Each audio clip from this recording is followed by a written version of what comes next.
We'll call the meeting to order. You have a copy of the minutes, the special meeting and the regular meeting. Need a motion to approve each one separately, I guess, and that's your motion, Mr. Prather? Yes, sir. First Set of minutes, I move for approval. All right. All in favor? Okay, it's you, and the second. Second set of minutes, I move for Same. approval. You want to approve? All right, Mr. Hughes. All in favor? Okay, that's unanimous. You have a copy of the transfers. Any questions on? Motion for approval. The special projects, second. Special projects, is that for, What was that for? is that for the museum? Yes, I think that's what that's for, but I'd have to go back and check. I mean, I thought that. For one of these It goes to special projects in the budget, so I was just thinking that that was Yeah. the amount that.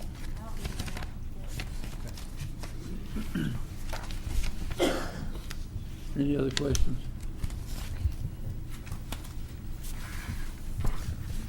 All in favor? Oh, we did have a motion. Yes. Okay, it's unanimous. You have a copy of the bills and hand checks. Any questions on those? Not entertain a motion, to approve the bills and hand checks. So moved. Mr. Hoffman, Hughes, all in favor? Judge, I'm gonna recuse myself from any part that may be in there, please. Then we need to put in the minutes that the sheriff fees were turned in an amount of $38,774.97.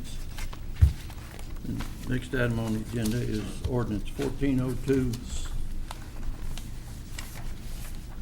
It's not new. Okay. That's second reading of the building code ordinance.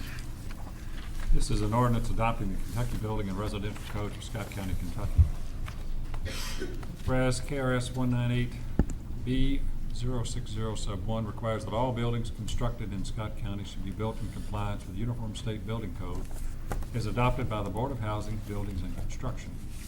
And whereas KRS 198B060 sub 1 authorizes any city, county, or urban county government to require by ordinance permits, inspections, and certificates of occupancy for single-family dwellings. And whereas KRS 198B060 sub 11 requires the local government to employ or contract for or with electrical inspections.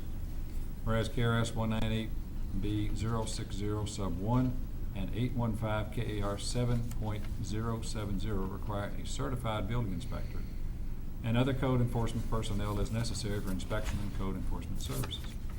Whereas 198B060 sub 18 authorizes each local government to establish a schedule of fees which are designed to cover the cost of the service performed but not to exceed such cost.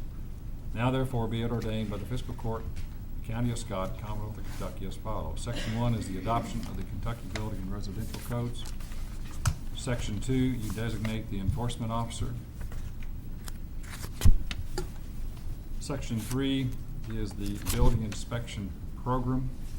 Section 4 is the permit and fees. Those fees are attached to the back part of the document. Section 5 is a catch-all. There's an inconsistent ordinance that is repealed. Severability clause is section 6, and the effective date would be after its passage and publication. Any questions on that? Need a motion to approve second reading? So moved. Mr. Hoffman, Mr. Tackett, all in favor? Okay, it is unanimous. The tax rate was the next item on the agenda, and Okay. I've had, I'm sorry, I skipped the state development.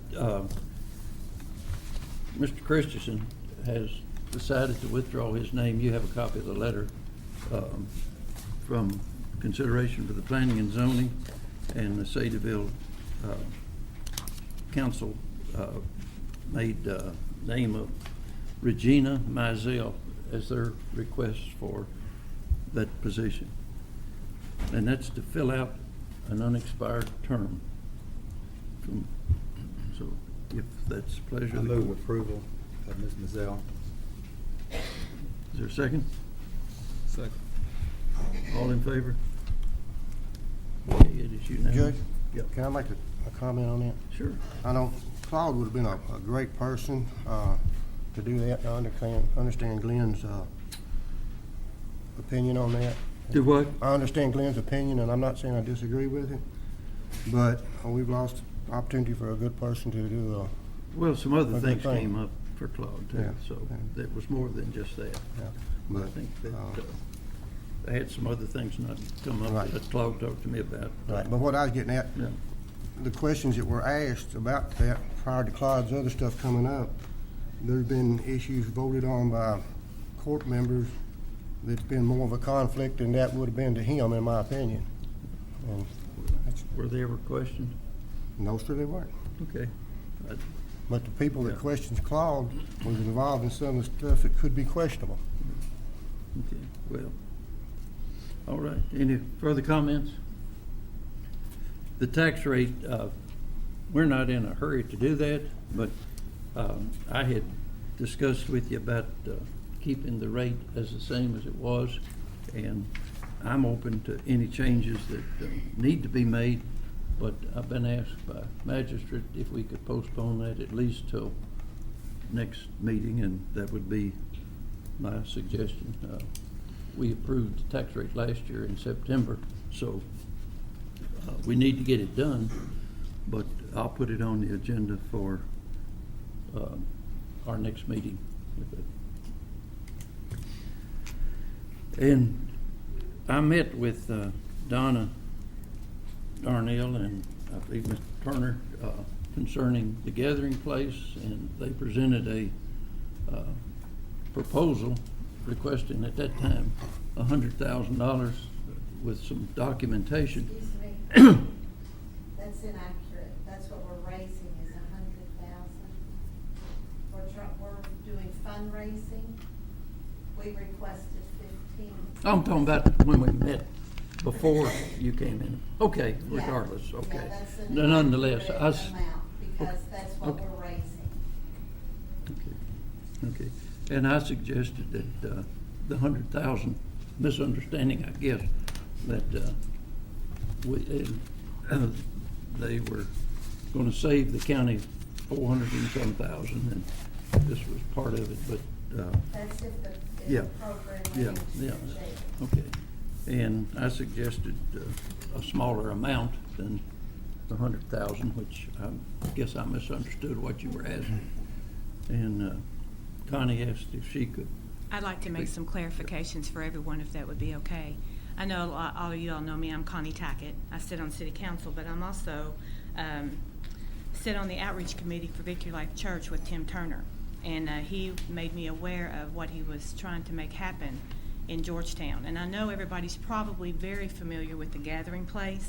They've been feeding homeless people and clothing them for a long time. And actually this past Wednesday at 2 is the first time I actually went over there and toured that facility and also talked with Tim extensively as to the program and what he's trying to make happen in our community.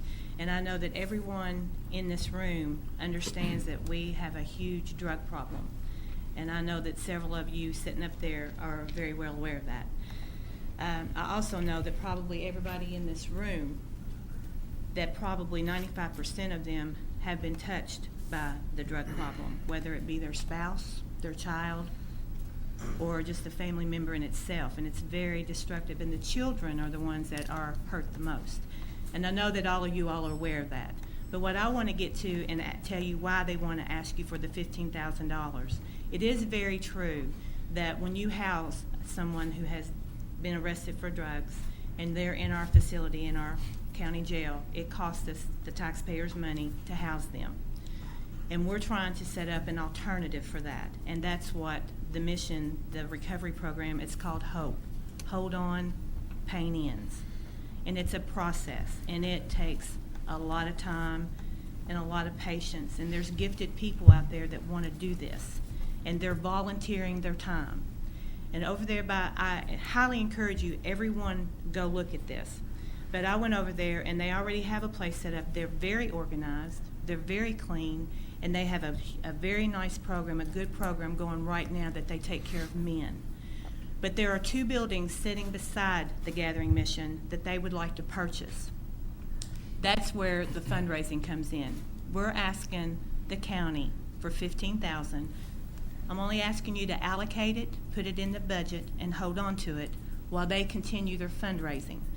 The 2 buildings next door are going to be about $125,000. They have already started and planned their fundraising. We're going to allow it in our church parking lot. They're going to do many things to raise this additional $100,000. They do not want to go in debt.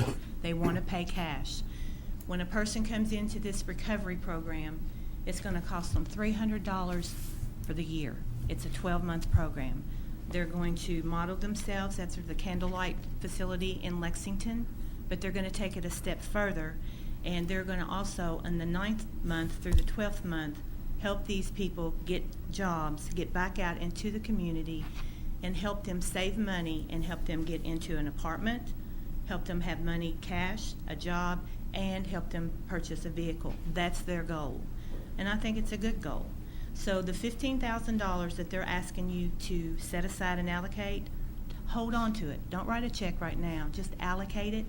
Let them come back once they've raised their money to purchase these buildings and get them under contract, and they've got their money. Then you can see how dedicated every one of them are.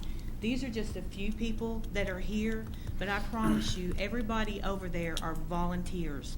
They feed 40 to 80 people every day, 1 meal a day, 7 days a week. And there's several churches in our community that are supporting it, that are volunteers, and come over there and do that. And then they also send us well-equipped counseling people from NA and AA that actually conduct those services and help those people and counsel them. So they are very much know what they're doing. So we don't want you to think it's something that's fly-by-night or anything like that. It's absolutely something that is very needed in Georgetown, instead of sending our citizens and our people and our family to Lexington or other places. And it's also modeled after Teen Challenge. And I don't know if you all are familiar with that, but these are huge programs. So in essence, I just want to ask you, before you make your recommendation, to take into consideration the $15,000 they want to purchase these 2 buildings next to the Gathering Place. They want to pay cash for those, and they are willing to get out here and fund the rest of it with fundraisers. And keep in mind, every person that they can get through this program, it will save the county and the taxpayers money by keeping them out of jail and housing them. Does anyone have any questions for me? I think I covered everything, did I not? One thing, Connie, and I have to defer to Glenn, if we, and I'm not opposed to it, but Yes, sir. we cannot obligate a future fiscal court, which January the 1st, is that correct? So if we obligated the court, that would be through December 31st, Okay. because, you know, The you've been on 15,000. city council, you know. I understand that, Yeah. yes. Well, I understand you can't obligate the next court. We could recommend it, You yes. could recommend it, and if that's going to be an issue, and if you're willing to give us the money and allocate it, that we'll see where we're at. We can come back, we can give you reports, we can let you know how much money they've raised. We'll be happy to do that, and maybe at that time you'll be ready to write the check. Yeah. But we just want to get it started well. What I would suggest, this is just what you asked, that we vote to obligate it, but we, in November or something, when you show where you've been, then that would, or December, before January 1st, if the court decided at that time. Does that sound fair? Well, we'd like to know if we have your support as we go forward. We feel like that it's going to help the taxpayers, Well, and we'd like to yeah, know. well- Judge, I'd like to just go ahead and make a motion that we meet their request of the $15,000, however the distribution of funds will be, that the court approve the $15,000. Well, that's what I'm trying to find out, John, too, how they want them distributed. But We'll come back and get it before the 31st of December. How about that? Okay, that's what I'm trying to find out. Yes, sir. Trying to do what you ask. Thank you. Yeah, I'll second that, Judge. okay. I had a question. Yes, sir. Last year, the state legislature enacted a prison reform bill, House Bill 467, I believe the number was. 463. 63, okay. Which was to reduce the prison populations. A lot of people would be sent to treatment facilities, treatment beds, and would directly offset the number of people in prison, hopefully reduce the cost. Will this be a facility that will qualify for those treatment slots? Because when we go to the meetings, the training meetings, that's been the problem with the program. There's not enough treatment beds to get those people out of the prisons. So it's not worked as well as hoped. Will this be Yes, sir. qualified? It will qualify for that? Yes, sir, we already have one court-appointed person there already.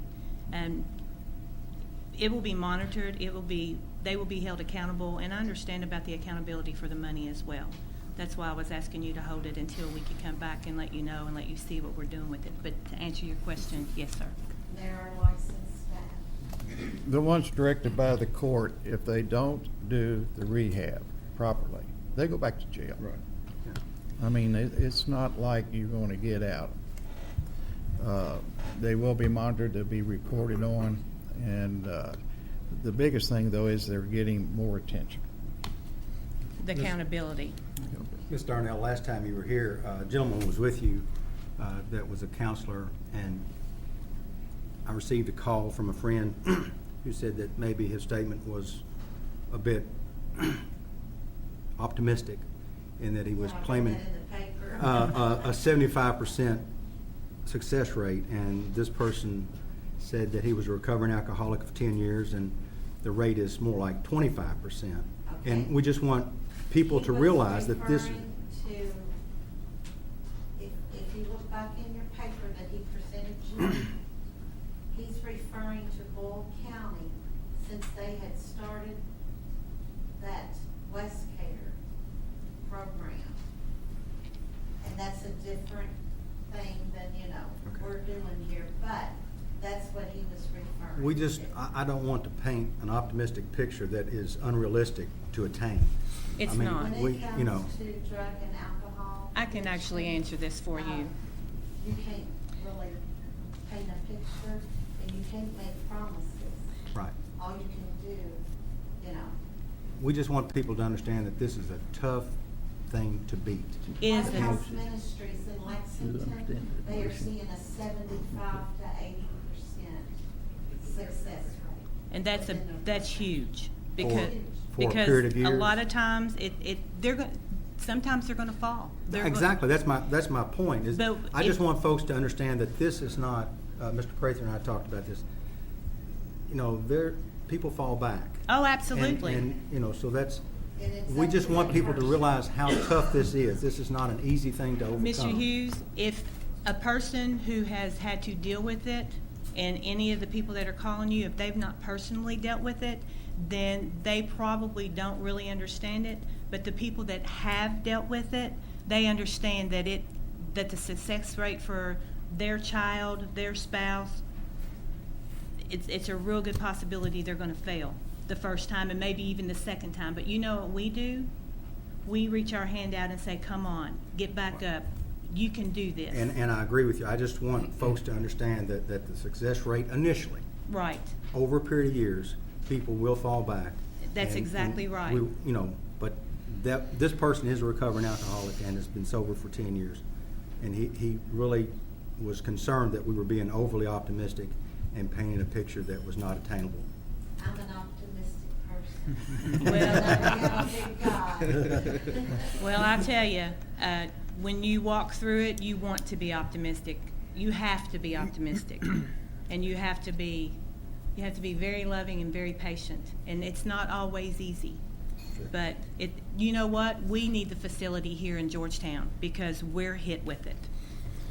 So, I appreciate your time and I appreciate With our that. growth, Oh, my. we're going to see a lot more of it. Yes. We're at the interchange of 64 and 75. It's coming from all directions. I'm talking mainly right now, coke and heroin. Yes. Suboxone's getting to be a problem in our community, so Yes. we're going to be faced with more in the future. So really, we could probably use 2 or 3 other facilities. I mean, But let's it's- start with Let's this be one. realistic about it. It's, all of us know either kids or grandkids or friends of grandkids, and the young set We've had, a lot of us have had children involved in it. It's a national disease. It's an epidemic. There is such a concern. I was contacted by what the courts use. They pass out these brochures called Living Free. I was contacted by them yesterday, and they want to get on board. They want this community to pull together, organize, and not be so scattered with all this. Our CAPS program has called. They're on board with us. They are sending those that are coming out of the jails to us. And we're just gonna keep going forward because we see the problem. We're not gonna turn a blind eye to it, and we're gonna do all we can, whether they mess up or whether they succeed. You know, as a mission, everybody needs to go to district court one day One time. to see Oh, what I've been there. Glenn's department and the public defenders and the judges and all have to go through. They're overwhelmed. Grand Marshall is our attorney there for the mission, and he has shared with me that about the revolving door and the people that back and forth and there's nothing. Well, we have a Bill's motion not the to, answer. We have To- a first and a second. yeah, we've got a first and a Yeah, second. question. Mr. Tackett? One Oh. thing, Mr. Darnell, Talk I about think the some questions. perception is that a lot of them think it's just people coming out of jail coming to your mission. It's not. You're necessarily taking other people off the streets I also. take the homeless, yes. Yes. I've been there, I've visited. It's a nice organization. To further discussion?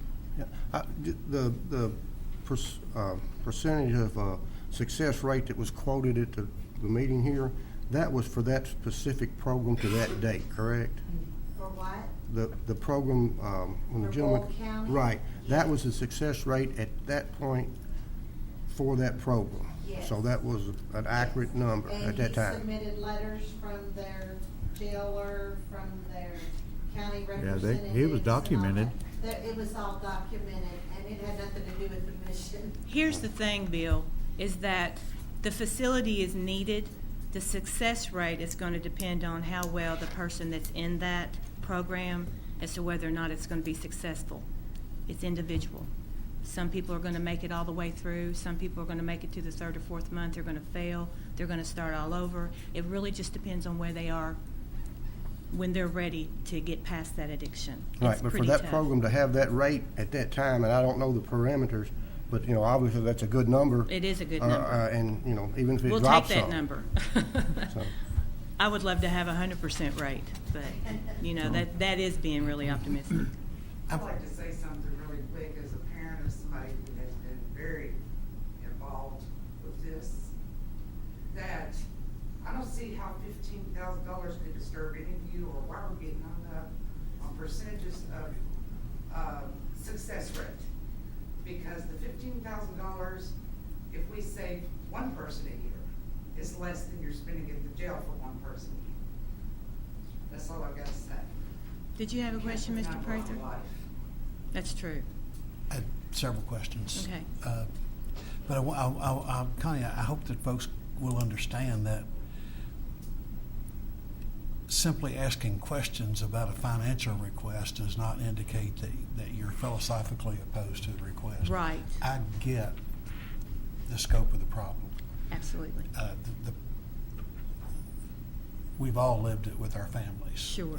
And I get the scope, and I get the difficulty.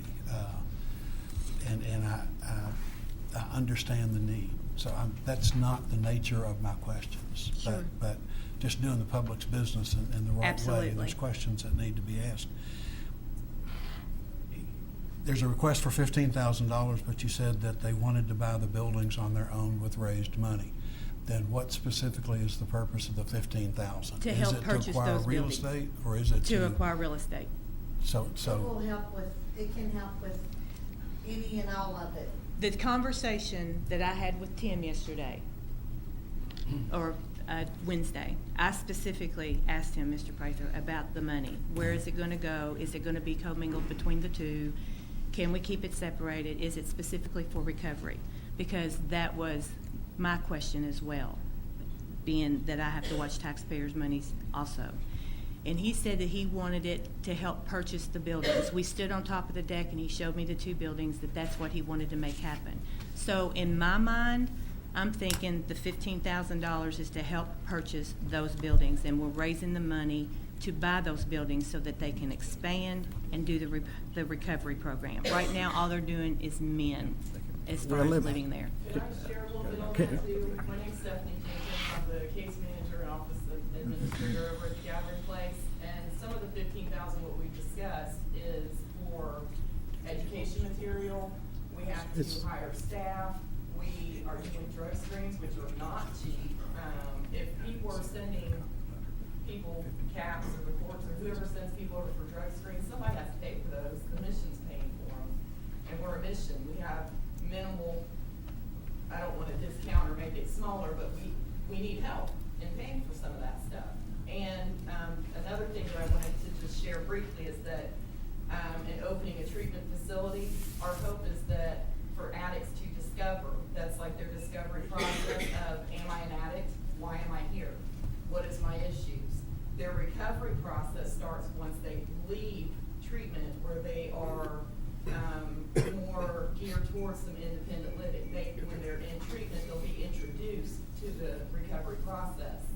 And once they leave treatment, it doesn't stop once they leave treatment. Then they are acclimated into recovery. They're acclimated into learning how relapse prevention works. They're acclimated into coping skills.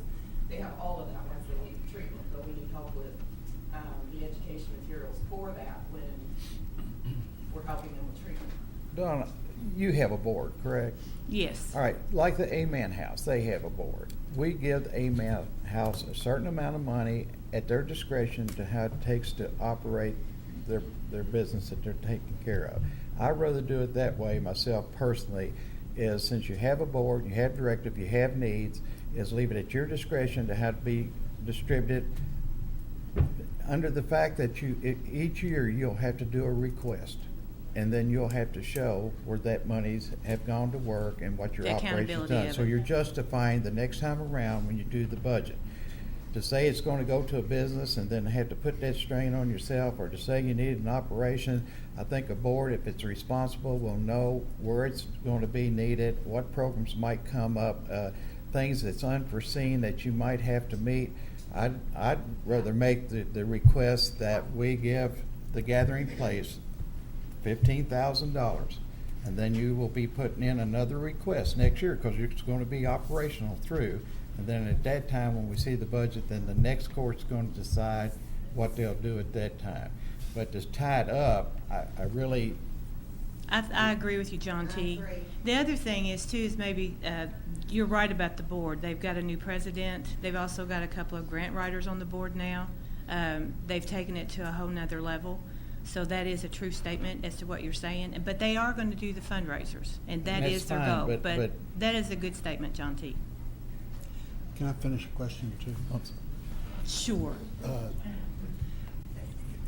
Connie, I'm not pushing back on this, but we've gotten, since we've been on the topic, we've gotten 2 distinctly different answers I to realize what's the that. money going to be used for.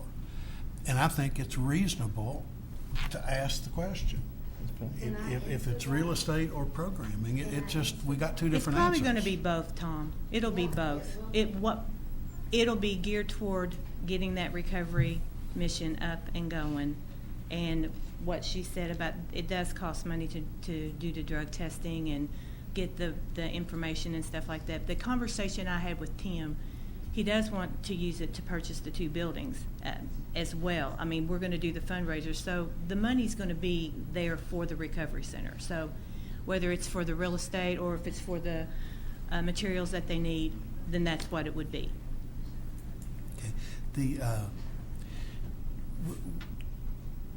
on Mr. Hughes's question about, or excuse me, Mr. Lyons' question about this helping us with the treatment beds that we know we're lacking.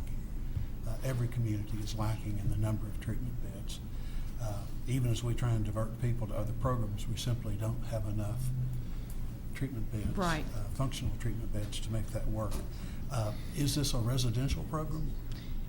Yes, it will be. And right now, what they have right now is really good, but the two buildings, the two homes that they want to buy next to it, which will make it all right there together, will actually help them to expand. And you're right, it still won't be enough.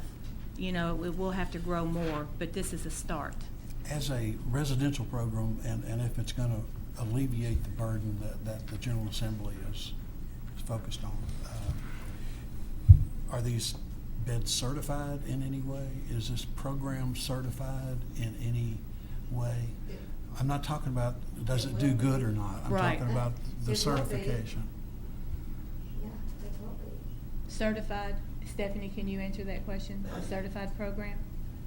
Certified in what way? Here, I guess with the I don't know, it just the seems like it's a pretty certification- important topic that I know there's other places, treatment centers in Scott County that are certified, and they accept insurance, and I just wanna know what foundation we're on. Well, We're they're- covered by we have our insurance, No, not, are you What they're- insured, but are you in a position to accept insurance? Actually, Tom, they're trying to make it affordable care. They're gonna charge a person $300 for the year. So it's affordable for everybody. I don't think the insurance thing has came into effect or as into. it grows, that all. That might be something that'll be looked at, but right now, it's affordable for anyone. You feel like anybody can afford $300 for the year. We're gonna I be believe indigent like too. certification, or state certification, or like car certification comes with grants, and we're in the process of, writing grants. Right. So, we're not certified as of yet, but I imagine that will come as we get approved for grants. But now the counselors that are coming, they know what they're doing. They're coming from Alcoholics. They've sent them to us, Alcoholics Anonymous and Narcotics Anonymous, and then they're modeling this after the Lighthouse and Teen Challenge. And we have a clinical, license, Stephanie. Have you toured it, Tom? Every license there not, is out but there. I highly encourage it. You do. I have, as family support, I have sat through programs in other facilities. As I have. And I know that a 75% success rate in this field, regardless of circumstances, is incredibly optimistic. Incredibly. I hope and pray that you So do I, achieve Tom. that. But everything I've been exposed to says that is an incredibly optimistic number. It is. I've been exposed to the fact that it's a Particularly, Connie, with ones that are court-ordered, because you can talk to family members or friends or loved ones who have been in these situations, and they will tell you that you can look around the room and you immediately know the ones that are court-ordered. Because the ones that aren't are paying attention, they're there of their own free will, and they want to have a life-changing event. That You is can a look true around the statement. room and you can see the ones that are court-ordered, because they're the ones that are cocked back in their chair, they're spun around, they're doing what they have to do to meet. And that's the nature of the beast, Tom. And They're the most attentive. But that's the nature and to of. suggest a 75% success rate with those people is way off the charts. Well, I think that the realistic number is that it's probably a 65% failure of any person that starts in it in the first. They're going to fail. They've got a 65% chance of failing. If they go through the program, they still have a percentage of failing. That is a true statement, but it does not negate the fact that we need a recovery center in Georgetown. But I understand I'm all- not saying that. right, And- I know. And to Sandra's point, I agree. If we save one absolutely. person, I just want us to start this with realistic expectations. And realistic So numbers. so that we can have a longer-term experience and not a short-term disappointment. That's all I'm wanting to do. I understand Is make sure what that you're we saying. approach this from a realistic perspective. I would like for her to say something. If it's okay, I am Denise Burkhead, I'm on the board at the mission. And to kind of answer your question about the court-appointed people that come in, what we have noticed, for the people that do come in that don't want to be there, it's all in the way that they're treated. If they know that somebody cares about them, and they just get a little bit of love, let them know that they do have value, that they're not just nothing, that they're worthless, and we start building them up and telling them you are worth something. You can do this. we love you and we're willing to put our time and ourselves into you because you matter. All of a sudden, it takes time, it doesn't happen overnight, but within a month, couple months, you see that ice break through, and you see changes in the personalities of these people that want to walk, wow, you know what, they care about me. I know I have messed up, I've screwed up, I've burned all my bridges with all of my family, but these people are still willing to love me, take their time to help me, and we do see personality changes where now they want to, okay, wait a minute, they took the time for me. Even if they don't do it for themselves at first, it starts out, okay, I want to impress them, I want to have them happy with me because they're doing all this for me, and it changes into, wow, I can do this for myself. And I mean, it doesn't happen overnight. We have a lot of homeless people that come in there that are rock bottom. And just with a little bit of love, care, take care of their physical needs first, and just show them that they're worth something, that they have value and they matter in society. Let's get it together. We see a change in their lives. And to piggyback on that with her, she's right in saying that, because sometimes when family members are so close to the situation, it's hard for you to be loving because you're angry. You go through so many different emotions, and when they're in a facility, you've already got somebody there that has the compassion and has worked with so many people that's why you want to give them a good success rate. And it's going to come from individuals like her that work in those facilities to make it happen. Because when you're close to it, it's hard for you. It just is Let's hard. get back Sure. to where we were. We're sorry, Judge. You're all right. Those are good questions, and I think everybody on this court realizes the importance of the gathering place. Thank you. You asked for $15,000 for the building. For the building. Now we have gone back to $15,000 for the services. Yes. What is the request? $15,000 to let them do with what they want to with it, whatever they think the need is while we Okay, do you- our fundraising, and report it. If you want a quarterly report, No, if you well- want a yearly report, whatever What? you guys I want. just want to make sure we know what. Let them use it Yeah. with how they want to. Okay. Thank you. And John? y'all can check with Bull County on that comment that they were reporting. I know the gathering place, we couldn't guarantee, any.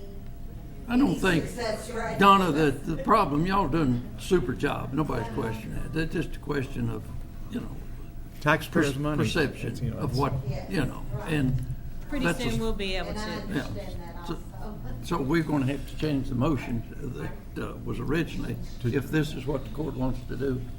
Do you, What, if any,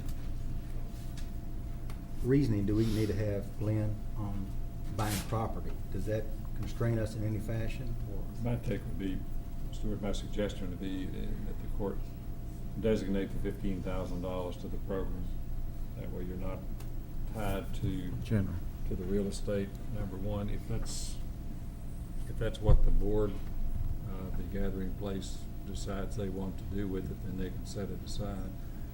I think it's a better question for the court. Do we support the program for $15,000? If so, vote to give it to them and cut a check. And then not necessarily have to worry about the obligation of the next court or amending the budget to put that in for a specific purpose. I think what we I need just- is amend the motion to designate the money. We've got a motion on the floor, or withdraw it, which one? You can amend it. It's no Okay, problem. amend the motion to, we need a, That's John T's motion. yeah, to designate the money to the gathering house to use at their discretion. At their discretion. Yes, sir. Thank you. I'll amend or accept as a second. Well, we Well, got the to have a city- motion to, Will the city participate in a similar fashion? No, Tom, I'm not going to the city with this issue right now at this point. In my opinion, because it's a county, and I'm not trying to be distinguished or anything, I'm just trying to say that the county is the one that supports the jail, the county is the one that says, supports the county attorneys and those kinds of things, so I've not had it in my mind to go and ask the city for $15,000. But we will. And if they do, that's my take on it. I pay city and county taxes. I live in the city, that's my take on it, but if they want to come to it and do it, that's fine. But that's where I'm at with it. Did we get a motion on the amendment in a second? We had a motion to amend the original motion to include just donating, or not donating, giving the money to the gathering place to use at their discretion. Is there a motion to that effect? So moved. I'll second. Did you get to? Any further discussion? All in favor? Okay, it's done. Thank you. What you need to do, Yes, sir. and Donna or whoever's in charge, we will send you a contract that you need to fill out for what you're going to do. And then, once you fill out the contract and sign it, then you have to send a request for the funds. Okay, thank you. Thank you very much. Thank you very much.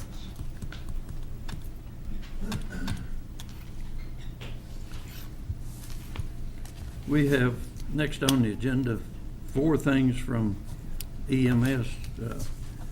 Start with the weight bench. Do we need to declare junk property, David? It's one we had at Stamping Ground, and it's one that has the plastic cables, and they've stretched out, and it's no good anymore, and it's not safe, so I just want to throw it away. We'll replace it with another bench. 1 or 2?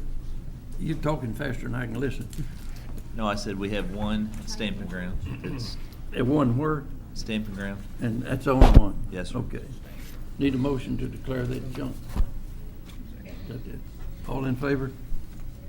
Okay. The next is the SUV purchase.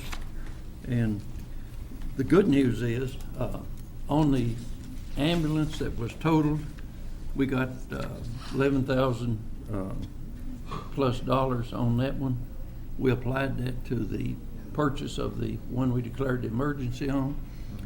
I have been negotiating with the insurance company for the past week. They gave us $22,000 plus more on the one that was $22,231.10 in addition to what they had already given us. And the reason for that, the ambulance that was totaled was a 1999 model, but it had been totally refurbished in 2008 or 2009, so it was only 4 years old or 5 years old. And the adjuster at that time was not aware of that, and the value of it was increased. So we will take the $22,231.10 and apply it to the purchase of the SUV. That was already in the budget, but when we had to buy the new one where we totaled that one, we exceeded the line item. We will exceed the line item by just a little bit, but we'll have to transfer some money in. But we are now, we'll have a new SUV, which was originally in the budget, a new ambulance, and we will have to transfer a certain amount of money. I don't know, just maybe $10,000–15,000 in that line item. Now, the total ambulance budget should be sufficient to transfer some money from other lines, but that's where we are on that. And since it's in the budget, we are going over that line item just a little bit. The SUV we're looking at is in the $28,000 range, so this will come close to covering it. So I need a motion to go ahead and purchase the SUV. Second. Any questions on that? All in favor? Okay. And you get with JR. Yes, sir. And get a Okay. purchase order. Okay. The next item is very confusing. Let me get my documentation here. We bid for 4 lift stretchers, and the 2 companies bid, Furno and Stryker. Stryker was the high bid of $57,000. Furno was the low bid of $54,596.20. The low bid does not meet all of the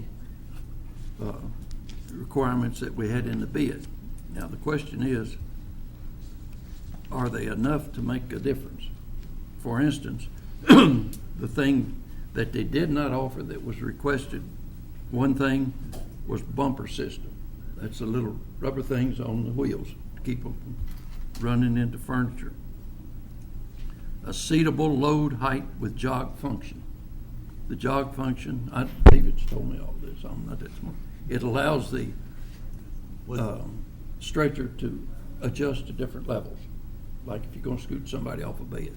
Yes, sir. That one does and one doesn't. A power washable.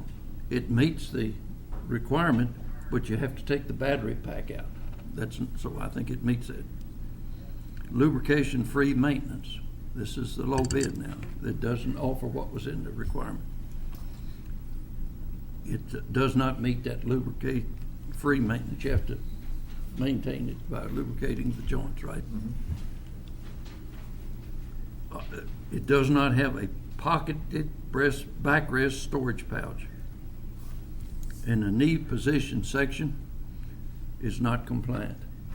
That allows you, if you're on the stretcher, to raise your knees. You know, that was Similar to what a requested. hospital bed does, where it has the knee bend so the patient doesn't slide out the end of the stretcher. I'm telling you all these things to see if they're worth taking the low bid for. We put it in the specs. They didn't meet the specs, and it's things that you need, correct? And one of the other concerns, and I had put in there about Underwriters Laboratory, since it is electronic equipment. I know that's a standard on most electronic equipment, but the low bid does not offer a UL listed rating on their equipment, where the other company does. What is your recommendation? Well, thank you, John, for interrupting me. I'm sorry, go ahead. That's all right. Go ahead. I was talking to Yeah, you. I know. What is your recommendation? You want to- The question is whether or not these are items that are enough to change the bid, to pay more for. That was the question. That's what I was trying to explain, Yeah. what they are. Another is, and what David just mentioned, I had Brandon check that out. That's not a requirement by any hospital or anything, anywhere. Is that correct, Brandon? As far as the hospital, I was not able to obtain an answer from them. They were looking into it. But as far as a recommendation or specification from the Department of Transportation, who oversees EMS services, the Underwriters Laboratory certification is not required for ambulances. What I was trying to explain is another thing that they didn't meet the specifications for. It requires the weight of the stretcher to weigh 130 pounds. Theirs weighs 133. These are minor things. And the situation is that what Dave said, they are not under Writer's Lab specifications. That's not something that is required. On the warranties, we asked for a 1-year warranty. They give 90 days on the software. The hydraulic components asked for 3 years. They gave 2, and those are the things that were not up to specs. Now, they also, the low bid, they gave a list of places that they use the ambulances. Lexington, I believe, was one, if I've got them here. And the question, and what we do so often, we take one manufacturer's specs and use those to bid. If we would use Furno's specs, they would have, both of them would either met or exceeded. And Glenn, that kind of puts us in a box, as I see it. From a bidding standpoint, in fairness to the higher bidder, if they have met or exceeded what our specifications were of the bid, they may be the only one you can consider. That's right. The lower bid, I'm not suggesting that all those things that the Yeah. judge has gone over, whether they're needed or not, may be immaterial. It's whether our specifications have been met by either or Okay. Yep. of the bidders. I don't question that. What I was questioning is, should we rebid it? I understand that. And you can always reject both Yeah, bids. I'm questioning whether we're a difference of $3,000. And that's the question. Yeah, I know we couldn't do it. I Well, was- it's like, excuse me, Judge, it's like apples and oranges. I mean, we put it out there, we told them what we wanted. What says another company won't do the same thing? If we rebid, we're gonna get the same two companies again, because they were the only folks that manufacture EMS stretchers. It would be, yeah, you'd get the same thing, but if you change the specs, Correct. then one would be lower. Now, it's not a big deal, and we're talking about, I just wanted to put that out on the table. In the I'm budget, not- in the budget, I think we talked about originally $15,000 per bid. Is that ballpark? I think the 50,000 total. discussion was 50,000? around the Total. $50,000 Right. mark for the total project. So Where we're we doing- stand, we're doing Stuart, four- let me interrupt you just a second. When we bought the heart monitors, we put it all in one budget. The heart monitors came in quite a bit lower than what we budgeted. Right. So in the line item, we've got enough money, but we did save 50,000. It's $2,404 difference, I think, by the two. So I agree with Glenn, if we're gonna accept either one, we have to accept the one that meets No our question. criteria.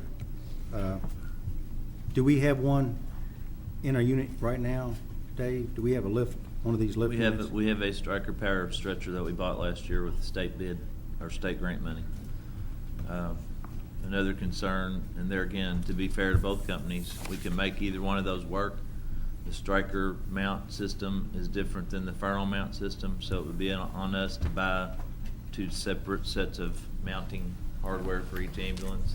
to And be the able to higher bid is the reconfigure. Stryker, is that Our correct? bid, I'm sorry? The higher bid is the Stryker? The Stryker. And that's our current fleet. We've switched over to Stryker, I would say, 10 years ago.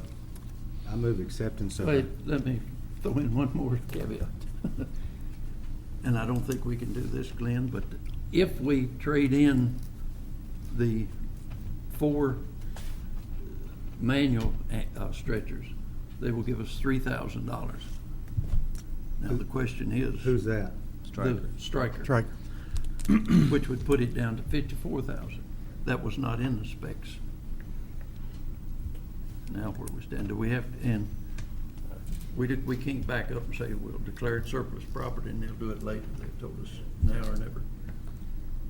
I would feel comfortable doing No, that. I didn't either, but I wanted to ask you. We can declare the 4 that we don't need anymore surplus and sell them later, but they did offer to do that. David, Stuart, I'm Go ahead, sorry. Tom, go ahead. I was just, you mentioned another issue that for me might be the biggest one I've heard, since we are only talking about Stuart's Mass Right, is $2,404, which represents 4% of the overall bid amount.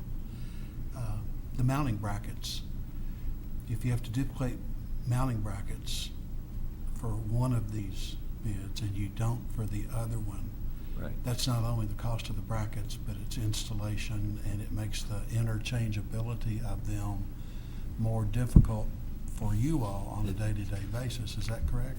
As an example, in Sadieville, if the power cot failed or whatever, for whatever reason, we would have to reconfigure the ambulance to take the other stretcher in the middle of the night to get out on a call. Because of safety, the mount has to be bolted into the floor, Right. because if the ambulance were to roll over or be involved in an accident, that's what holds that stretcher in place. So yes, that would cause some delay. There is some certain differences in those two cots, so it's a training issue as well. So the Stryker bid would not require you to have dual mounts. No, sir. We could get by with just the one set of mounts that we currently use Correct. today. That seems to be. Good point. Well, it's a logical thing. I'm just trying to give you the reasons. I'm not trying to argue that we need to take the lower one. Yes, sir. But if you don't take the lower one, you've got to have a reason. Yes, sir. a justifiable reason, and that's the purpose.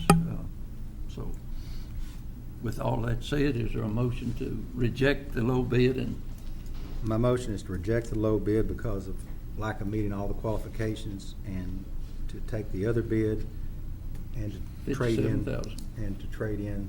We can't do that. You can't do that. Can't do. All right, No, we won't- we didn't declare it surplus. All right, we won't get that 3,000. So my motion is still to reject the low bid because of not meeting the qualifications, and to accept the other bid. Second. Or you go ahead. There's a second down here somewhere. Any further discussion? All in favor? Okay, it is unanimous. All right, Dave, you got, I would like to invite everybody on August the 20th. It's a Wednesday morning. We're going to have a dedication of the new unit. We have a new striping package that we're debuting on our new unit. I've invited the city and county to be with us. And then to go along with that, we have our first chaplain ordained in the department, and he's going to be present with us that morning to help us dedicate that truck. So I would like to invite everybody there at 10 o'clock on the 20th. anything else? I have one other thing that came up late yesterday afternoon. We had discussed that toolkit software, and I had gone to Glenn about that on the contract, where we had some issues with the contract for some of the language, basically departmental language and things that were of a legal standpoint with this contract. I spoke with the software vendor yesterday. They've omitted the concerned areas that Glenn and I had in the original contract. I'd like permission to move ahead with this software program. It's about $2,600 a year, but it'll help us with our fleet and our inventory control. And it will allow us to get rid of some paper, which is a good thing. I gave David my recommendations some time ago. I think David's been negotiating with him in terms of those additions, deletions. And David informed this morning that they have made the changes that he and I discussed. I've not seen the modifications, but David has read them. You feel comfortable with it? Sure. David Okay. has indicated. Need a that motion to He's approve looked that. over, they've made those Second. modifications. Bill seconded. Yeah, that's subject to Mr. Oh, he's Williams already- being able to review the final document. I can look at it today. Any further discussion? All in favor? Okay, it is That's all I have. Thank you. Jack?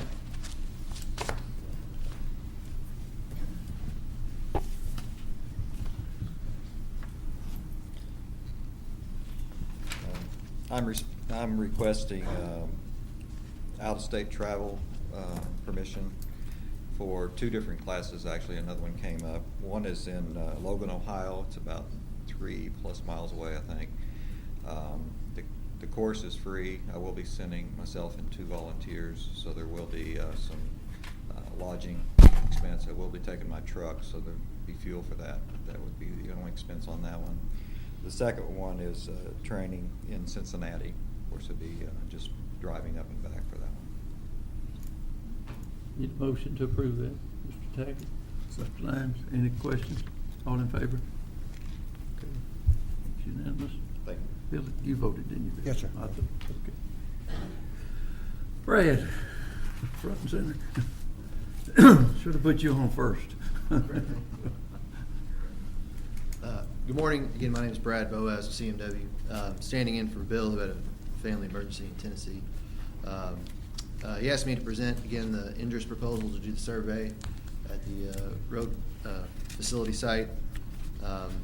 There are 4 line items for the site itself, for the off-site septic system, and then the off-site utility relocation area, as well as doing a subdivision plat to create this own separate independent parcel. Do you all have a copy of this to see the figures? Yes, or I've got them, and everybody had them, I think, the last time. So if there's any questions you have about that specifically. They discussed it, well, I'll let, go ahead, go over it, that was discussed at the workshop. Okay. The first line item is for 11.4 acres for the boundary of the maintenance facility plus surrounding area to make sure that we can tie in to the topography, and that is for $8,250. The second line item is the 13.5 acres to the north of the site, which could impact how we install a septic system if we elect to go with a septic system. And for that 13.5 acres, it's $1,700. And then the site to the east, where we would connect to the Canewood neighborhood, potentially with gas and water, to create the survey that connects our site to the neighborhood is $2,650. And then to create a subdivision plat and go through the process through the county to create a separate parcel, and to attend all the meetings, create the drawings, get the signatures, that's $2,700 total. And each of these line items could be approved independently, or you could do it as a whole, and then it would be up to us to authorize the surveyor when to move forward with each line item. For example, if we knew that we were not going to do a septic system, then we could obviously strike that and not have them do that. But if that's still on the table, then it makes sense to go on and do it at this time. The thing that is critical right now is the first option. Yes, That's sir. the Yes. survey. We've got to get that done. Yes, sir. Any questions for Brad? If not, we discussed this at length, I think, last week, so I think everybody's familiar. Is that your motion? Yes, sir. Motion, and Bill seconded. Any discussion? All in favor? Okay, it's unanimous. One thing that is really good news, we got the deed signed yesterday, so we can move forward with the road, and JR's in touch with the engineer to give Frederick and May the right to proceed. So we should be moving forward with the construction of the new road, which makes this project move up a lot quicker. Correct. And we've been in touch with the engineer for the road, and they provided us some drawings for that area where it extends off the bypass, so that we know what they're proposing, so that when we get the survey, we can kind of tie those two together and use that as we move forward with the design. And then secondly, I've got 3 proposals for the geotechnical report. Judge, you want to move forward with this? Present Go these. We submitted requests from 3 local geotech firms that we've used in the past, and that we endorsed their work. And similar to the stretcher, we put out what we required, and then 2 of them met them, and 1 of them exceeded the specs. So I'll try to explain this, what each of them proposed and what their price is. And then I've only brought one copy, and I can email you guys the PDFs, or I can bring back hard copies so you can review them specifically. But the first firm is S&M&E. And what they, first off, our structural engineer suggested that they do 7 borings. And then from that 7 borings, they should be able to provide enough information on what's going on in the subsurface, what's with the rock, beneath the soil, what's happening with the soil, how can we do foundations, what will be their asphalt pavement and concrete pavement requirements for us to move forward with the design. And so again, our structural engineer suggested 7 borings. So the first one we got back was S&M&E, and what they did is they reviewed that, and they actually proposed 13 borings. So they've almost doubled what we asked for them to do. In addition to the 13 borings, they are also going to do 2 soundings, which means that's going to help them just map what's going on with the rock underneath the soil. And I think, they're aware of the geology of this region, and they know the potential for sinkholes and dropouts, in the bedrock that can happen just at any time for without really knowing it from just seeing it at the surface. And for that, their fee was $7,500. And then they would be able to provide the final report in 4 to 5 weeks. The second group is CSI engineers, and they are recommending to do 7 borings per our recommendation, per our structural's recommendation. Their fee is $6,000, and that they would have that report in 3 weeks. The third group is L.E. Gregg. They also are recommending to do 7 borings. They will do 1 sounding of the area where we would propose to do the septic field, again, to get a feel for the underground geology. Their fee is $5,740, and their report could be turned over in 3 weeks. So unfortunately, it's not a complete apples to apples comparison. Without you all asking, I'll tell you my personal recommendation is that, again, wanting to know as much information as possible and knowing that when we get into construction, when they start digging up dirt, anything can happen. I personally would like to see more information with the first group that proposed 13. But again, that's more money and it exceeded what our structural engineer recommended. It makes it tough, Yes, Brad. it Well, does. if you went back to the other two and asked for more information, they might do it. Right. Yeah. That's gonna happen. Bill had a question. Yeah, but technically, all three meet the specification that y'all set out. Yes, sir. Okay. Yes. You know, if they've met it and that will do the job, I agree it would probably be better to have the other, but, we're relying on you all to specify what's needed, Right. and we assume that you've done that, and if you have, and I'll refer this to Mr. Williams, but I don't think we have an option, if they all meet the spec, but to accept the low bid. Correct. And if the more extensive survey was needed, it should have been in the specification, and there again, we're relying on That's correct. your all's expertise for that. Yes, sir. Yes, sir. And, yeah, I totally agree. You make a good point, Bill, but I just asked him, this is professional services, so Right. we're not required to take the low one. We may want to. But I do agree with Mr. Parker that if we wanted 13, we should have specified 13, Yeah. and we didn't. Right. I'm just saying what's legal, what's not legal. I'm not arguing with you. Have you noticed a lot of times in The, bids, they never. the, meet what the we low asked them one, to. Brad, was It's either more. firm we've used before, right? Ellie Gregg, Yeah. I don't know if you all have used them. We've Yeah. used them. Did we use Jeremy- them? Yeah, and they did a good job for us, yeah. That was on the tower, wasn't it? Show barn. Yeah. Yeah, and we have complete, trust in all three of these groups. Yeah. So we'd be pleased with any selection. Well, with that said, and what's the pleasure? of the court? I move we accept the Gregg company bid, move forward with the low bid. Is there a second? Okay. Any further questions? All in favor? You got the contract? Yes, sir.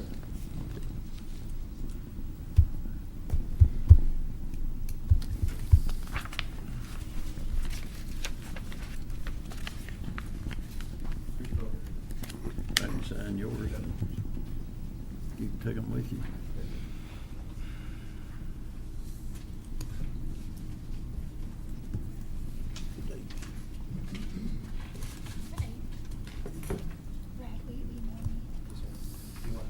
I've got a copy. Have y'all signed them? I don't think you have to. Where's that number? It's been worse than the last 2 years I've ever seen. It's like they don't read the specs. I think they had the other one too. They spec it, hoping it would. And the president right upside down. Have you got 2 copies? You don't have to sign this one either, do you? No, sir. You're gonna get us a copy. Now, we got a copy of this one. Yes. Okay. Thank you. Thank you.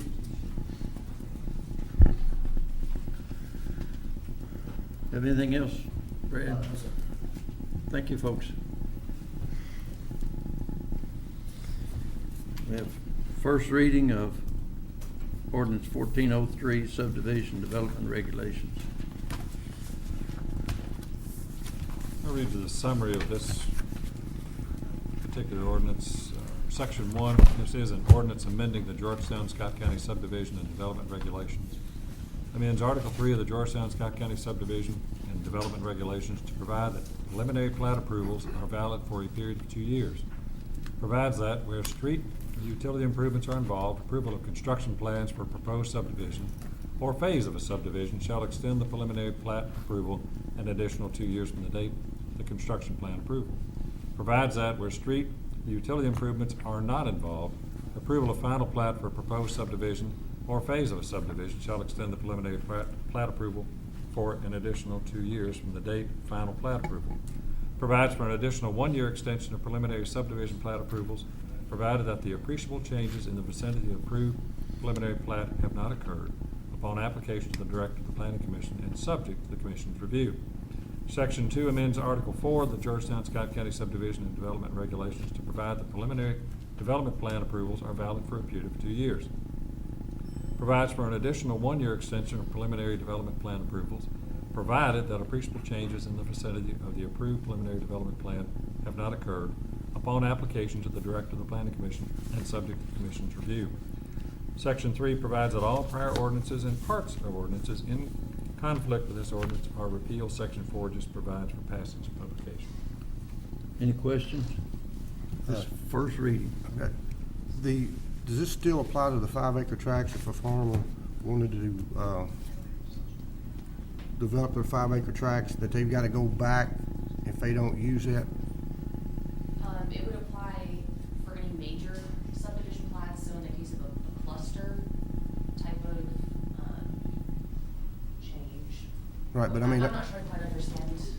if a farmer has a farm and they divide it or wanted to divide it into 5-acre tracts and get that approved, will they have to go back based on these deadlines? If a farmer, if it's multiple 5-acre tracts, yes. Okay. But if it's just one at a time, that's considered a minor, so this wouldn't apply to that.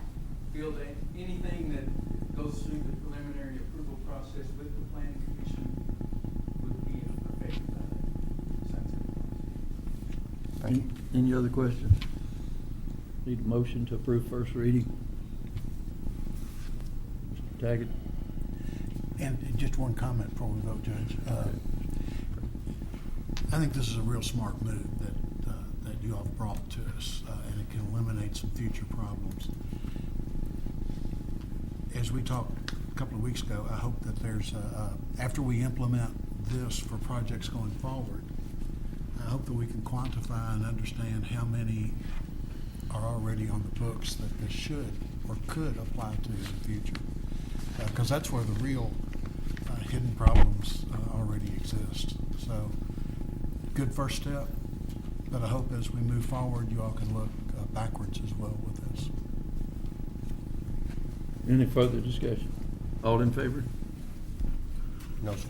You voting no? Yes. Okay, we got 7 yes and 1 no. No, 6 yes, 1 no. We have, next on the agenda is road dedication. Let's take these one at a time. Walnut Creek, according to Brent, 12 lots with 12 homes currently constructed. And you've looked at it, JR and I have been out there. It seems routine to me. Is that your? Yeah, my inspector noticed one spot that had a little bit of wear showing, but it's not significant at this time.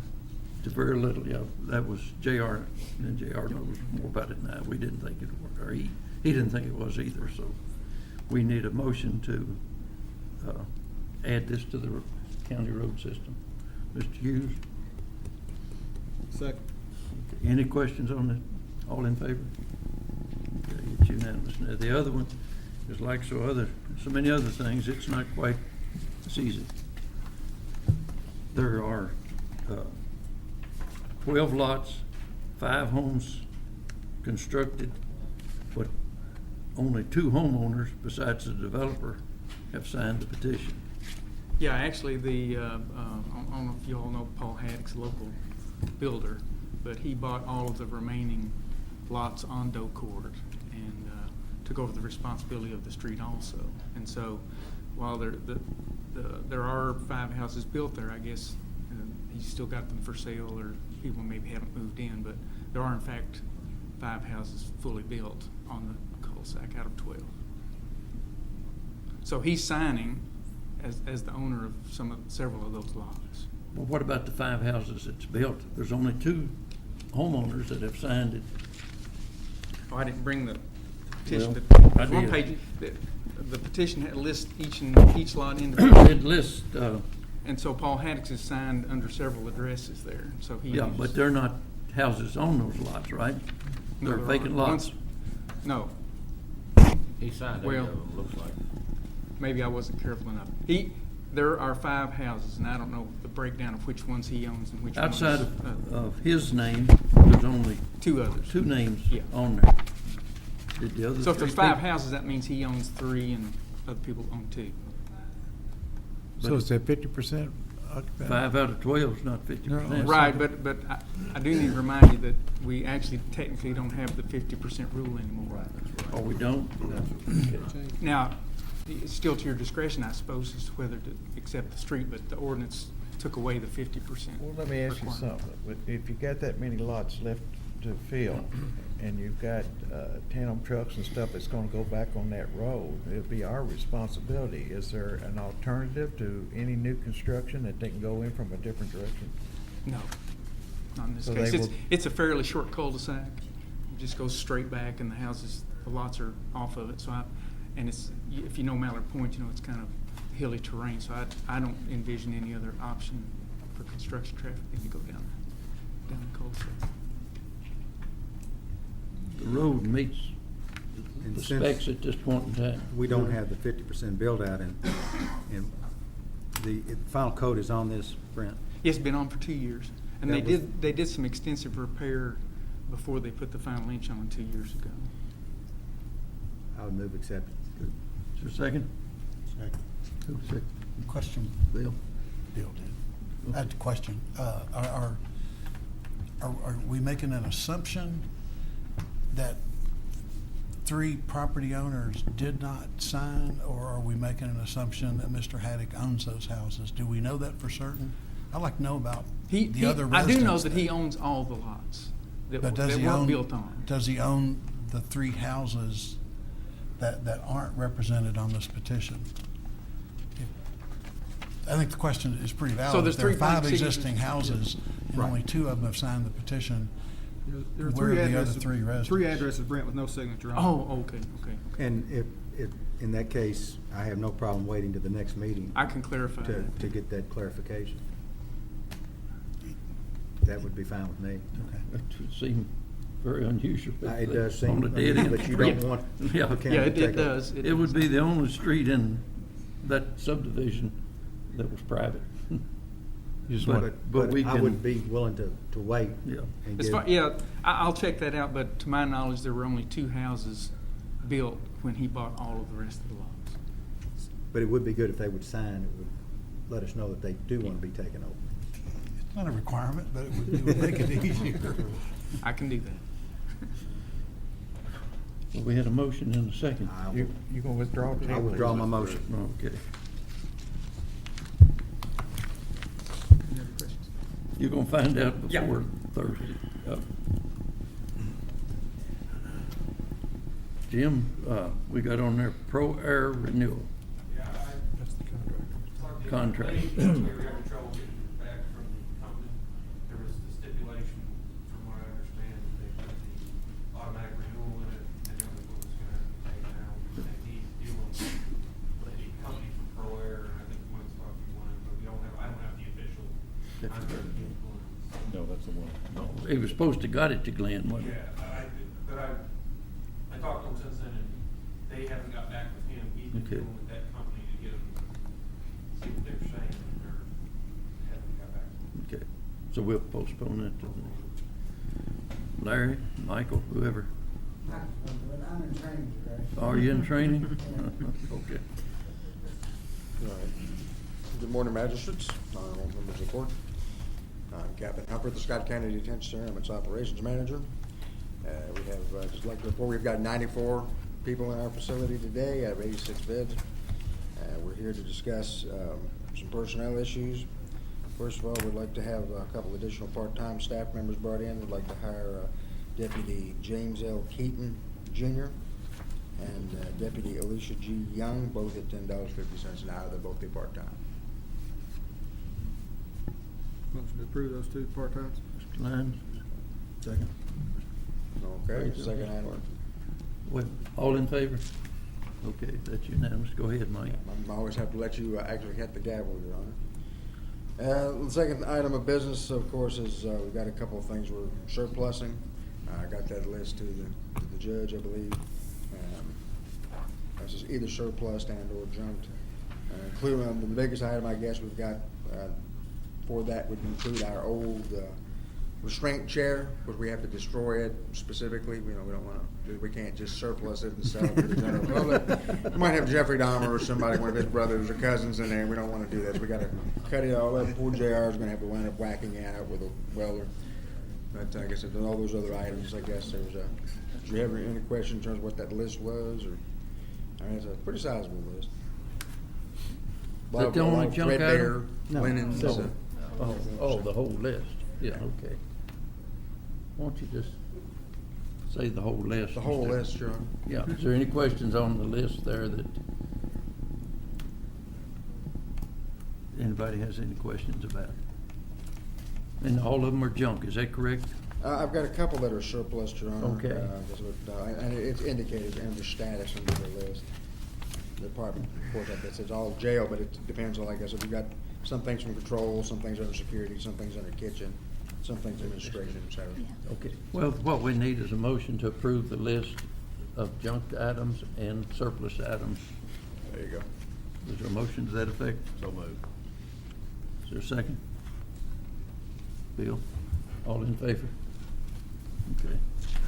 It's unanimous. Okay, do you all have any questions for the operations of the jail this time? I don't get the opportunity to see you as much as I usually do. And Mr. C's had me working. Too much work to do my work. Thank you, Michael. Okay, sir.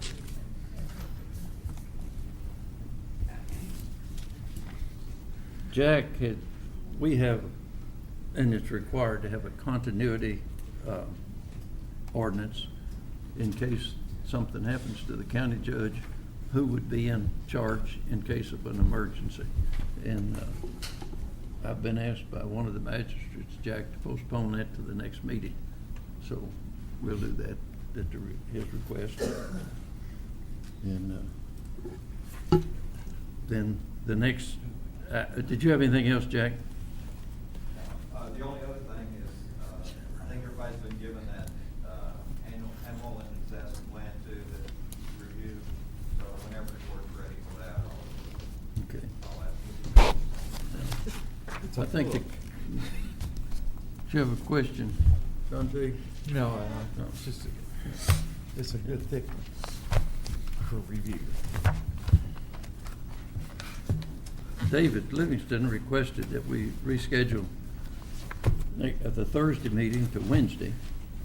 He's going to be spending the night at the CAECO conference, or the county, the conference in Louisville. Is anybody else going to spend the night down there on Wednesday night? Can everybody, I mean Thursday, well, it'll be Thursday night, rather. Thursday the what, let's see. That would mean, what we're looking at is having, the conference starts at 1 o'clock on Wednesday. We could have the meeting Wednesday morning instead of Thursday. I have court in Paris that morning. You couldn't be here on? Nope. I have to go to Bourbon County. Well, we got one. It doesn't have to be Wednesday, he just wanted to reschedule it. Yeah, well, it's got to be that week, pay the bills. Yeah. Have you got it? Monday I'm off.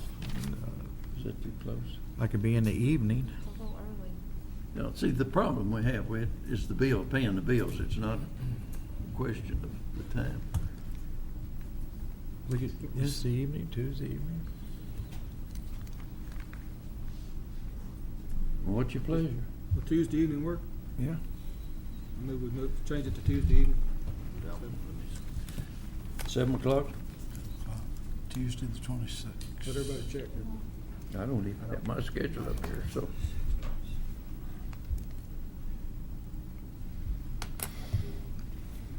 Jared, you mind running down and checking my schedule? Tuesday evening?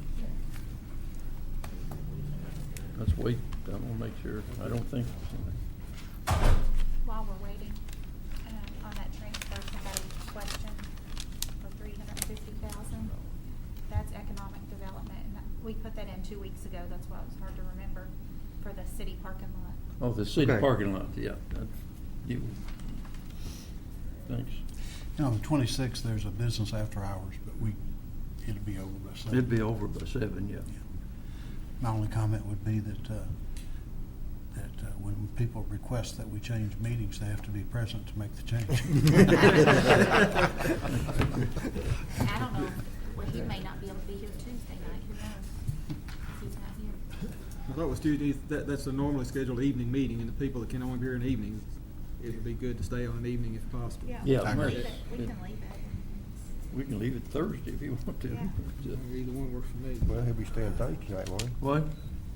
He'll be staying Thursday night. Yeah, but, I mean, that's when the meeting is scheduled. Yeah. You don't have to stay, you can stay.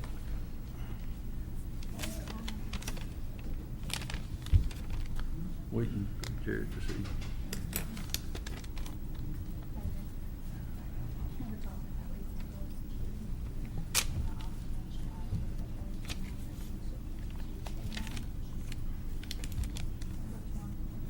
So it's the 26th. Yeah.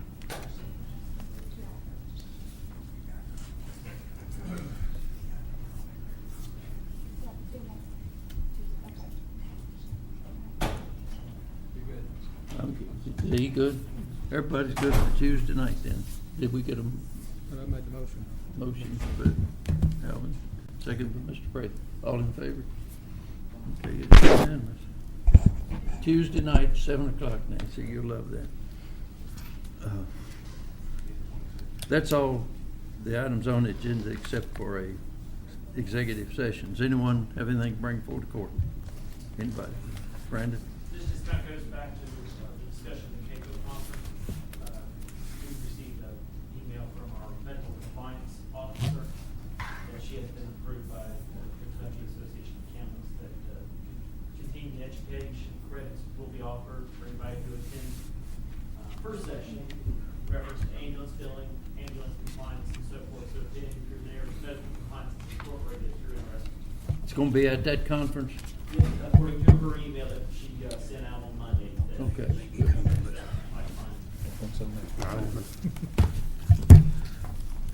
Mr. Hughes, do you have anything for the good of the order? No, sir. Mr. Mayor? No, sir. Mr. Prather? Yes, sir. Just there's a 5K in Lexington Saturday, Midsummer Night's Run. Sounds good. The only question I have goes back to that SUV purchase, that 27,000 state contract bid. It's all I'm state not gonna be contract. here. So I'll have to- We have to let Bill represent us. We need to go into executive session to discuss a personnel matter. So I need Mr. Hughes to make a motion. Second. All in favor? Okay. It's unanimous.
Damian Smithers be terminated from employment with the Georgetown Scott County EMS.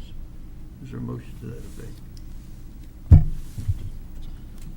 Hughes and Mr. Any discussion? All in favor? Okay, it's unanimous. Anyone have anything to bring before the court?